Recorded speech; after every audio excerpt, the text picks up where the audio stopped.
नमस्ते। अच्छा, एक बात बताइए। लंबी लंबी लाइनें, ढेर सारे कागजात, इनसे थक चुके हैं ना? तो आज हम यही देखने वाले हैं कि ये जो डिजिटल दुनिया है, ये हमारे रोजमर्रा के कामों को, वो भी घर बैठे बैठे, कैसे एकदम आसान और सुपर फास्ट बना सकती है। बिल्कुल सही कहा। याद है ना वो जमाना जब कोई भी बिल भरना हो तो मतलब घंटों लाइन में लगो। ये जो परेशानी थी ना, आज हम इसी पर बात करेंगे कि टेक्नोलॉजी ने कैसे इस प्रॉब्लम को जड़ से ही खत्म कर दिया है और हमारी जिंदगी मतलब कितनी आसान हो गई है। तो आज का हमारा सफर कैसा रहेगा? सबसे पहले हम इन लाइनों की छुट्टी करेंगे। फिर ऑनलाइन दुनिया को समझेंगे, देखेंगे कि रोज के काम कैसे चुटकियों में होते हैं। और हाँ, सबसे जरूरी, इस नई दुनिया में सेफ कैसे रहना है, ये भी जानेंगे। चलिए, तो शुरू करते हैं पहले पड़ाव से। देखिए, बात सिर्फ लंबी लाइनों की नहीं है। असली सरदर्द तो वो मुश्किल कागजी कार्यवाही और ऑफिस के तय समय की पाबंदियां थी। डिजिटल सर्विसेज का मकसद इन्हीं सब झंझोटों को खत्म करना है। और यहीं से हमारी दुनिया ऑनलाइन मना शुरू होती है। तो सवाल ये है कि इस डिजिटल बदलाव का मतलब क्या है? चलिए इसे समझते हैं। और इसकी शुरुआत होगी ऑनलाइन बैंकिंग की मजबूत नींव से। तो ये ऑनलाइन बैंकिंग आखिर है क्या? बहुत सिंपल है।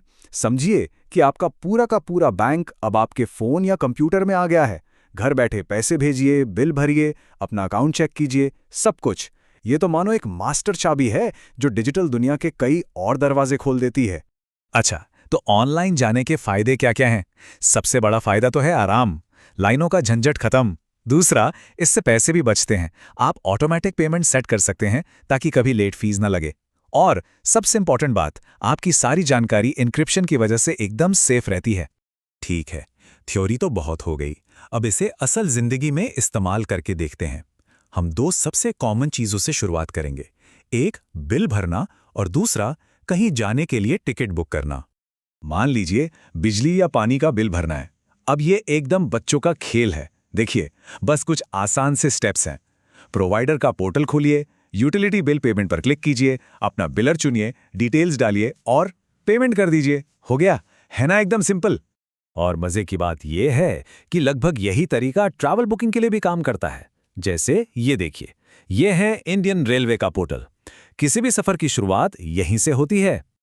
आप देखेंगे कि ट्रेन टिकट बुक करने के स्टेप्स भी काफी मिलते जुलते हैं। पहले रजिस्टर और लॉगिन किया, फिर कहां से कहां जाना है, तारीख डाली, ट्रेन और क्लास चुनी, पैसेंजर की डिटेल्स भरी और बस पेमेंट कर दी। मतलब एक बार आपने एक प्रोसेस सीख लिया ना, तो बाकी सब भी बहुत आसान लगने लगता है। और सबसे बढ़िया बात, पेमेंट के लिए ऑप्शंस की कोई कमी नहीं है। Credit card, UPI, net banking, जो चाहें इस्तेमाल करें। यही फ्लेक्सिबिलिटी और सिक्योरिटी तो है जो ऑनलाइन लेन देन को इतना आसान और भरोसेमंद बनाती है। चलिए, अब थोड़ा और आगे बढ़ते हैं। ये ऑनलाइन दुनिया सिर्फ बिल और टिकट तक ही नहीं है। अरे, अब तो बड़े बड़े जरूरी सरकारी काम भी घर बैठे बैठे हो जाते हैं। जैसे पासपोर्ट सेवा पोर्टल को ही ले लीजिए। अब नया पासपोर्ट बनवाना हो या पुराने को रिन्यू कराना हो, उसके शुरू के सारे स्टेप्स के लिए ऑफिस के चक्कर काटने की जरूरत ही नहीं। ये डिजिटल ट्रांसफॉर्मेशन का एक शानदार उदाहरण है। एक और बहुत जरूरी सर्विस है जीवन प्रमाण सिस्टम। इससे पेंशनर्स अपना डिजिटल लाइफ सर्टिफिकेट ऑनलाइन जमा कर सकते हैं, वो भी बायोमेट्रिक ऑथेंटिकेशन से। सोचिए, एक बहुत ही जरूरी सालाना काम अब कितना आसान हो गया है। और बात यहीं खत्म नहीं होती। जमीन के रिकॉर्ड्स, वो भी अब डिजिटल हो गए हैं। यहाँ आप देख सकते हैं कि कैसे अलग अलग राज्यों ने अपने पोर्टल बना लिए हैं। इससे प्रॉपर्टी के जरूरी कागजात देखना बहुत ट्रांसपेरेंट और आसान हो गया है। ठीक है, अब एक बहुत ही जरूरी सवाल पर आते हैं। एक सवाल जो अक्सर नए यूजर्स के मन में होता है, सिक्योरिटी का। क्या ये सब सेफ है? तो चलिए समझते हैं कि आपकी सुरक्षा के लिए क्या-क्या उपाय किए जाते हैं। देखिए, बैंक आपकी सिक्योरिटी को बहुत सीरियसली लेते हैं। वो मल्टी लेयर सिक्योरिटी का इस्तेमाल करते हैं। मतलब आपके और बैंक के बीच एक सेफ कनेक्शन होता है। पासवर्ड के साथ एक वन टाइम पासवर्ड यानी ओटीपी भी आता है। और कई बार तो एक और वेरिफिकेशन भी होता है। ये सब इसलिए है ताकि आपकी मेहनत की कमाई पूरी तरह महफूज रहे। तो इन सब बातों का निचोड़ क्या है? सीधा सा मतलब है कि अब पावर आपके हाथ में है। अपने समय पर अब आपका पूरा कंट्रोल है। तो आज हमने क्या समझा? यही कि डिजिटल लिटरेसी आपको अपने समय का मालिक बनाती है।